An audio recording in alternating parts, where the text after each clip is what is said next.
Paz, meus irmãos, Deus abençoe a todos. Vamos dando continuidade ao nosso postagem, né? Garimpando a Bíblia, dever de todo cristão genuíno, ou do cristão genuíno, falsos ensinos e falsos mestres dentro da igreja. É o que o Paulo diz na carta, na primeira epístola de Paulo a Timóteo, onde Paulo esclarece toda aquela confusão que a Bíblia relata, né? Aqui vamos resumir, né? Compilamos aqui em poucas frases aqui para um melhor entendimento. Toda aquela confusão de idolatria que estava vindo ali em Corinto, né? Que até tinha um apelido, né? Que dizia assim, corintianizar, por causa da prostituição que havia dentro das igrejas ali, né? Em Corinto, ali. Então eles até brincavam. Então Satanás brinca com a nossa mente, né? E na maior parte do tempo, o maligno ele nos diz coisas negativas, né? Você não merece isso, você não vale nada, você é burro, você não tem futuro, pelas dificuldades que a gente tem na vida, né? E às vezes até para aqueles que se converteram depois, de uma certa idade, o passado ele é muito presente nas nossas vidas, né?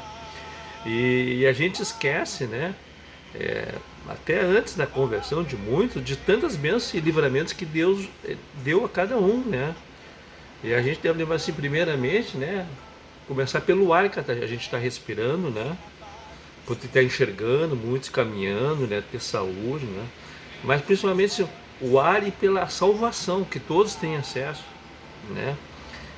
E se a gente anotar, fazer um checklist de tantas coisas que Deus já nos deu em toda a nossa vida, a gente vê que é muito mais do que a gente possa estar achando que não tem, né?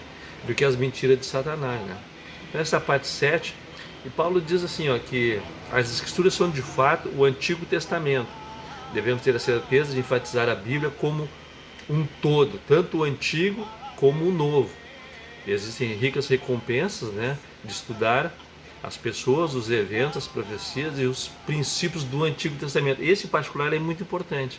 Ele não está anulando o Antigo, nem fazendo de menos, assim, e os princípios, né? Tem os princípios e tem as regras. As regras ficou para o povo judeu e os princípios nós podemos seguir, né? E o sacrifício de Jesus nos exige conhecer profundamente as Escrituras. E aí Paulo aqui dizendo a Timóteo, né? Hoje, né? Quem aspira uma liderança que procure conselho de que estão maduros, né? Que conheçam bem, né? Que a gente conhece bem, que a gente tenha confiança, como tudo na vida, né? A gente vai se agregar com pessoas que a gente tenha confiança. E ele dando para Timóteo ali que um líder jovem, uma igreja que tinha muitos problemas ali. Timóteo como um líder jovem, né? E Timóteo podia se sentir, né? Intimidado. E não é diferente hoje, né? O novo não é melhor que o velho não é melhor que o novo. A gente aprende muita coisa com as pessoas mais velhas pelo passado, pela experiência de vida, né? Alguns a gente pode até desaprender, mas a regra, né, o princípio não é esse. Os presbíteros e os profetas encorajavam e cobravam quando Deus levantava alguém para servi-lo. E o homem não tem autoridade nenhuma sobre ele, para que usasse seu dom como responsabilidade. Isso é um problema sério dentro das igrejas. Mas Paulo já reporta isso aí na carta, né, de que Deus é quem vai nos... a cobrança de Deus é através da palavra de Deus, né? O plumo é esse aqui, né? A seguir os ensinamentos de Deus. E aí dá um outro exemplo, né? Que os atletas altamente qualificados e talentosos perdem suas habilidades, seus músculos, se não forem tonificados pelo uso constante. E nós perdemos nossos dons espirituais se não os colocarmos em prática. Não só os dons espirituais, realmente que agrega a nossa vida espiritual, mas os dons naturais, né, da leitura da palavra de Deus, de praticar a palavra de Deus, de servir a Deus, da leitura da Bíblia, de período de oração, de orar, de viver uma vida para Cristo, né, de conhecer a palavra. Hoje pela internet o acesso é fácil, de se escutar vários pregadores, comparações de mensagens, se é bíblica, se Cristo realmente é o centro, né, da palavra de Deus, das mensagens, né? E aquilo que Deus nos deu, os nossos talentos, eles são melhorados pelo exercício, né? Quanto mais a gente vai colocando em prática, mais a falta de uso vai nos levando ao enfraquecimento, a falta de prática, por falta de prática e nutrição. Fisicamente e espiritualmente, as duas coisas elas concorrem paralelamente, né? Se eu não me alimento, eu vou ficar desnutrido. Espiritualmente, é uma coisa. Se eu não leio, eu vou ficar desnutrido espiritualmente. Eu fico sem acesso às coisas. Eu perco a intimidade, eu perco o relacionamento com Deus. Perco no sentido assim, de crescer em aprendizado, de aprimorar os dons que Deus me deu, né? E aqui ele, né, nessa carta, ele faz assim: quais os dons e habilidades que Deus lhe deu, né? Use-os regularmente ao servir a Deus e as outras pessoas. Aí tem uma referência bíblica, Romanos 12, capítulo 12, versículo 1 ao 8, e 2 Timóteo, capítulo 1, de 6 a 8. Para informações adicionais sobre o bom uso das habilidades que Deus nos deu. Essas referências bíblicas ali, né? Então, Deus nos deu, deixou um manual. Deus mandou escrever um manual para que vai nos acompanhar para o resto da vida, né? Assim como a gente sabe que é importante cuidar da nossa vida, né? Devemos estar atentos o tempo todo para não cairmos em pecado, pois isso pode facilmente nos destruir. É o que pode enfraquecer espiritualmente, e que a consequência é a desnutrição, é o pecado, né? E também devemos guardar cuidadosamente a nossa fé e os ensinamentos que recebemos. E isso é que vai nos afastar da comunhão, do relacionamento com Deus, o seu pecado. E o inimigo vai usar isso aí com certeza, né? Ele está esperando exatamente esse alimento para ele, é o nosso erro, o nosso pecado. Pecado, não tem pecadinho nem pegadinho, é pecado. Todas as nossas falhas bíblicas, espirituais, que nos afastam da comunhão com Deus, ele vai usar para turbinar, para nos enfraquecer, para nos desnutrir, para que nós não nos envergonhe, né? Porque o pecado nos envergonha de ter acesso a Deus, e não é isso que Deus quer.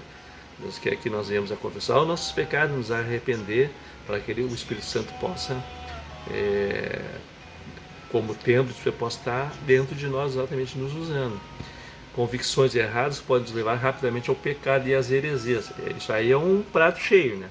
Devemos estar alerta contra aqueles que tentam nos persuadir a crer que o modo como vivemos é mais importante do que a nossa fé. Devemos perseverar em ambos. Sempre é um paralelo, o espiritual com a vida neste mundo. Não tem como separar. Jesus era homem de carne e osso, mas era filho de Deus. E nós é a mesma coisa. Nós estamos no mundo, mas não somos desse mundo. Não somos nenhum ET. Mas a nossa vida, somos cidadãos do céu.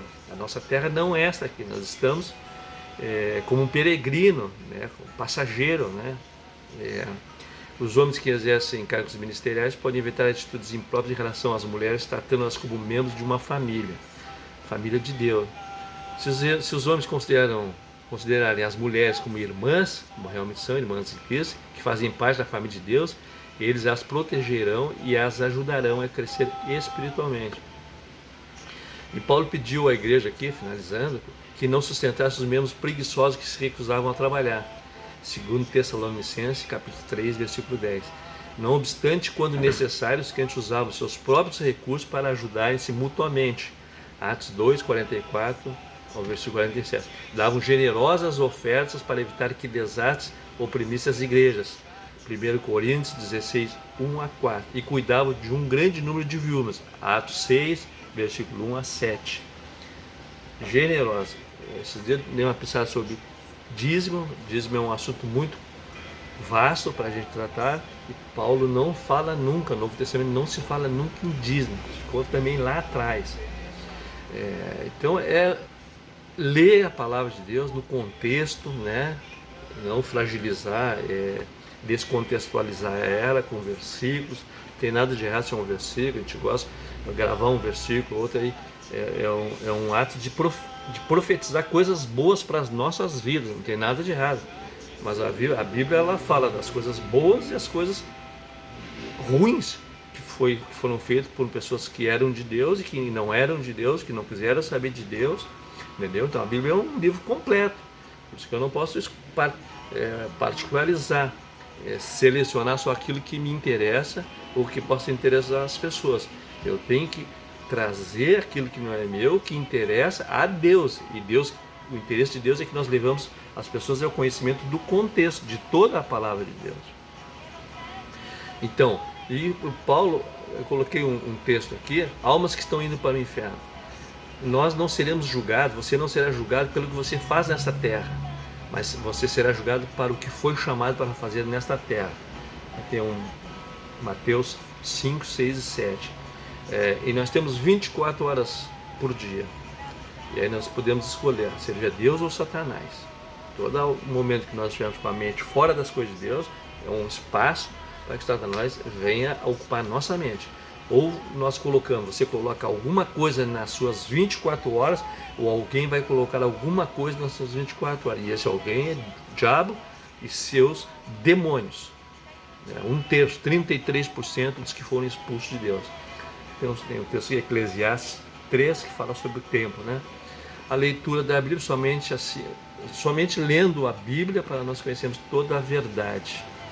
Somente fará sentido para os membros trabalhar tão arduamente, se puderem ser tão independentes quanto possível, para que possam cuidar adequadamente de si mesmos e dos membros menos afortunados. Quando os membros de uma igreja forem tanto responsáveis como generosos, as necessidades de todos serão atendidas. Esse é o desejo de Deus, né?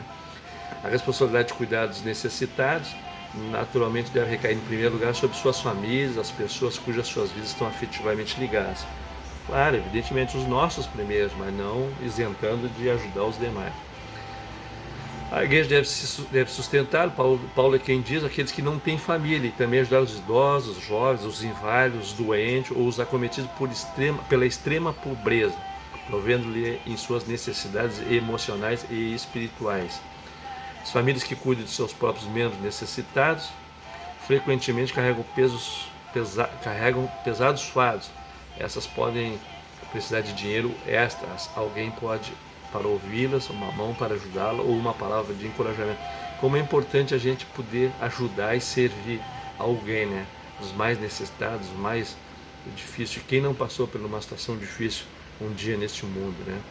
É interessante observar que os que são ajudados frequentemente passam a ajudar outras pessoas. É uma corrente, né? Tornando a igreja uma comunidade amorosa, exemplo de Jesus, que demonstra na prática o cuidado mútuo, exemplo de Jesus, de ser seguido pela igreja de Jesus. Não espere que as pessoas peçam, tome a iniciativa e procure meios para servir, isso é importante. Quase todas as pessoas têm parente ou algum tipo de família, né? As relações familiares são importantes aos olhos de Deus, que Paulo diz, né, que uma pessoa que negligencia suas responsabilidades familiares nega a fé. Você está fazendo sua parte para ajudar nas necessidades daqueles que estão inclusos em seu círculo familiar, né? De cada 4 mulheres idosas, hoje 3 são viúvas, ou seja, muitas das mulheres mais velhas em nossas igrejas perderam seus maridos e não querem mais ou não pode, né? É uma decisão pessoal. Sua igreja proporciona algum tipo de serviço para essas mulheres? Se sim, essa é a igreja de Jesus. Você poderia fornecer meios para que utilize seus dons e habilidades para atender as necessidades de sua igreja. A maturidade e a sabedoria delas podem ser de grande valia na igreja. Deus quer usar todos. Então Paulo faz um esclarecimento, ele vem de A a Z, né, passando assim uma carraspana na igreja o que ela estava vivendo, e dizendo para Timóteo: tudo se faz novo com um líder novo, com um pastor novo, porque os mais velhos não queriam nada, não que seja impossível, mas eles não queriam. E Deus não, é o livre-arbítrio, Deus não vai forçar ninguém. Então pode ser, olha, é contigo, Timóteo, vai em frente, né? Coloca diante deles a palavra, o que está escrito, o que vale é isso aqui, não é o entendimento de você, porque ele fala dos dons ali, né? Usa os dons e talentos naturais que Deus deu, não só os dons espirituais, né? Nós vamos finalizar com o louvor Se Eu Me Humilhar. Os comentários que nós tivemos no início, tá? De 1 Timóteo, capítulo 1 ao 6. A graça e a misericórdia e paz da parte de Deus, nosso Pai, e de Cristo Jesus, vosso Senhor. 1 Timóteo 1:12. Leia a Bíblia, um texto fora do contexto, gera pretexto para heresias, mentiras, várias interpretações. Use a NVI, a linguagem de hoje também, que facilita o entendimento. Jesus sempre orientou todo o povo que se guiasse pela palavra de Deus e não de homens. E aí tem o texto ali: e conhecereis a verdade vos libertará, João 8:32. E os berianos, né? 17:11 de Atos: Ora, esses foram mais nobres que os que estavam em Tessalônica, porque de bom grado receberam a palavra, examinando a cada dia nas Escrituras se essas coisas eram assim mesmo. Atos 17, 11. Então, precisamos estar atentos à palavra de Deus. Essa não vai nos enganar, essa não vai nos deixar em dificuldade nunca. Deus abençoe a todos, fique com a paz do Senhor Jesus. Vamos dar esse louvor.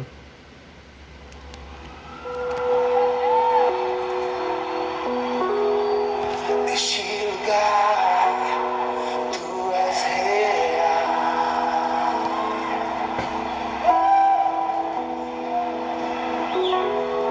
Vou entregar totalmente.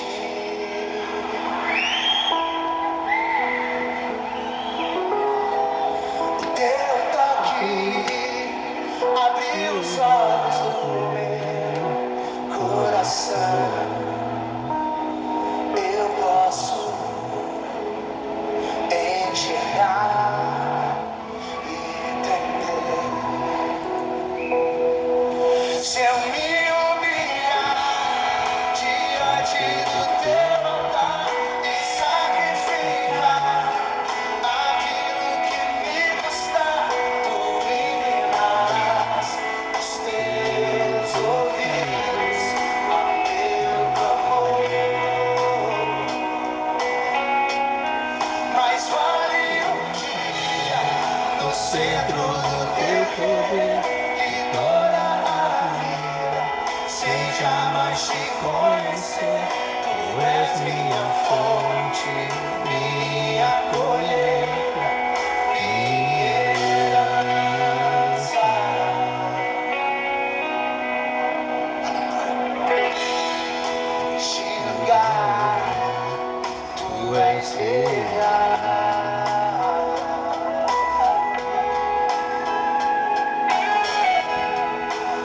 Entregar totalmente.